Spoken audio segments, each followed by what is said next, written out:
आता दुसऱ्या दिवशी आपण पटक्कल पाहिल्यानंतर दुर्गा टेम्पल वगैरे आलो आहे. हे माझ्या पाठीमागे बघू शकता, हे दुर्गा टेम्पल आहे बदामीमधलं आयोलमध्ये. ठीक आहे, आता हे बघू आपण आणि ह्याच्यानंतर आपले बदामीचे ऑलमोस्ट टूर आता कंप्लीट होऊन जाईल. तुम्ही कधी असं मंदिर पाहिलं आहे का ज्याचा आकार संसद भवनासारखा दिसतो, किंवा असं मंदिर जे की काळी किल्ला म्हणून वापरलं गेलं होतं? आज आपण अशाच एका ऐतिहासिक वास्तूचा प्रवास करणार आहे, जिला भारतीय मंदिराची स्थापत्यकलेची प्रयोगशाळा मानलं जातं. सर्वात आधी एक गोष्ट स्पष्ट करूया. या मंदिराचं नाव दुर्गा मंदिर असलं तरी देवी दुर्गेचं मंदिर नाही. दुर्ग म्हणजे किल्ला.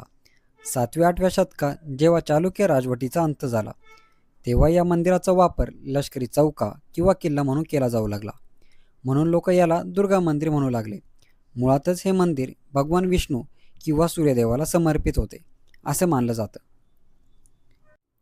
या मंदिराची विशेषता म्हणजे हे मंदिर जुन्या संसद भवनासारखं दिसतं.